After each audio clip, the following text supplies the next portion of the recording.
Saya tidak mau menjadikan badan usaha milik daerah menjadi tempat menyimpannya tim sukses.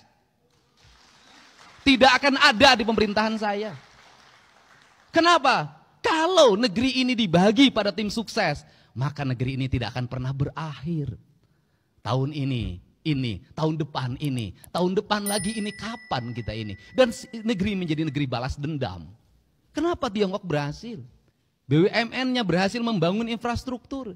Negaranya menggerakkan investasi, membiayai. Apa yang terjadi? Mereka surplus keuangan. Karena surplus keuangan maka dia mencari negara di mana dia harus berinvestasi agar uangnya berputar lagi. Provinsi Jawa Barat tidak boleh terus-terusan dalam setiap tahun membuang uang seolah-olah uang itu tiap tahun ada dan tugasnya menyerap. Menyerap bukan hanya angka yang diserap, bukan itu output, outcome, benefit yang harus dirasakan oleh publik. Gak boleh begitu lagi. Karena itu di 2026, 2027, 2028, 2029 kalau infrastruktur sudah selesai, kalau kewajiban-kewajiban pemerintah provinsi sudah selesai, uangnya memiliki kecukupan, maka kita harus mulai berinvestasi fiskal.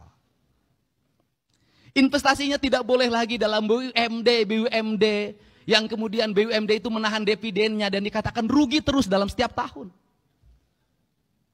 Saya tidak mau menjadikan badan usaha milik daerah menjadi tempat menyimpannya tim sukses. Tidak akan ada di pemerintahan saya. Kenapa?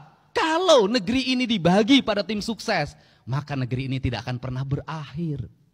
Tahun ini, tahun depan lagi ini, kapan kita ini? Dan negeri menjadi negeri balas dendam. Tetapi BUMD saya akan lakukan apa? Audit investigatif. Agar apa? Agar bisa ditemukan bekerjanya baik, kredibel, punya untung atau buntung terus. Kalau buntung terus, ngapain? Gaji pengangguran, ngabisin duit APBD, tutup. Kita arahkan apa? Investasi pada BPR-BPR yang sehat di kabupaten kota dan kecamatan yang sehat. Agar apa? Agar uang provinsi bisa diserap oleh masyarakat yang jujur. Kita tingkatkan lagi investasi di Bank Jabar walaupun sudah terbuka.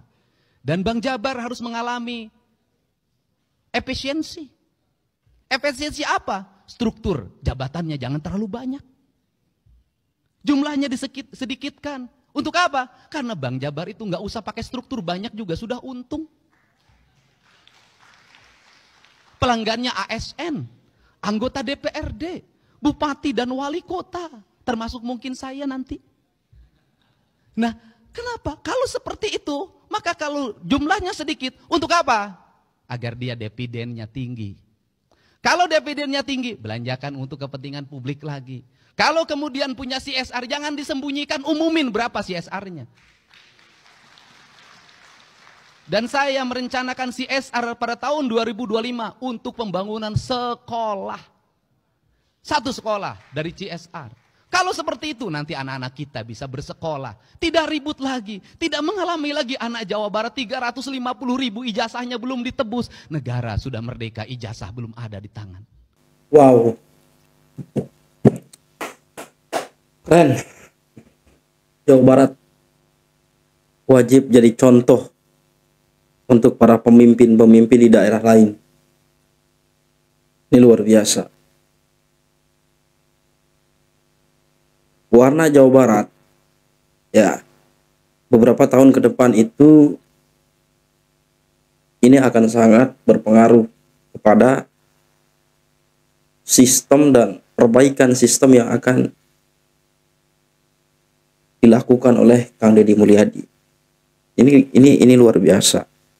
Dan ini patut, layak, apalagi sebagai warga Jawa Barat, untuk terus mengawal, memberikan dukungan kepada Gubernur terpilih Kang Deddy Mulyadi.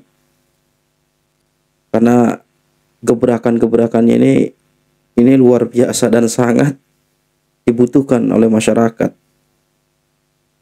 terkhusus warga Jawa Barat, untuk menciptakan Jawa Barat yang adil makmur, kemari parepera Pilok Cenawi Toto Raharjo, sesuai dengan apa yang seringkali digaungkan, yang menjadi jargon beliau itu lembur diurus, kota ditata, Jabar istimewa. Ini luar biasa.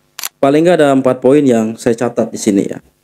Yang pertama itu Kang Deddy menegaskan bahwa beliau ingin Jawa Barat mengalami surplus keuangan seperti Tiongkok ya, dan tidak mau terus-terusan membuang uang.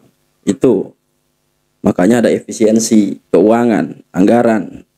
Nah, yang kedua, agar itu terwujud, maka beliau ini punya rencana untuk berinvestasi fiskal jika semua kewajiban provinsi terkait pembangunan sudah selesai. Nah, Kang Deddy pun menegaskan bahwa beliau nggak akan mau tuh investasi di BUMD. Nah, poin ketiganya adalah yang beliau sampaikan itu investasinya tidak boleh lagi di dalam BUMD yang kemudian BUMD itu menahan dividennya dan selalu dikatakan rugi setiap tahun. Nah, yang keempat, Kang Deddy bilang beliau nggak mau tuh menjadikan badan usaha milik daerah menjadi tempat penyimpanan tim sukses. Itu nggak akan ada lagi di pemerintahannya. Ini kan luar biasa. Kalau biasanya kan kita dipertontonkan dengan ya sudah biasa lah, hal yang familiar itu. Tim sukses dapat proyek atau apa gitu kan. Nah, ini satu tradisi kebiasaan baru yang akan dibangun oleh Kang Deddy. Luar biasa.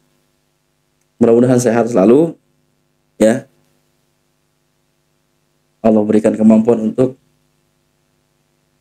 menjadi pemimpin yang selalu amanah, selalu bekerja tulus, ikhlas lillahi ta'ala dalam rangka mengabdikan diri kepada Tuhan, bangsa dan negara. NKRI Harga Mati.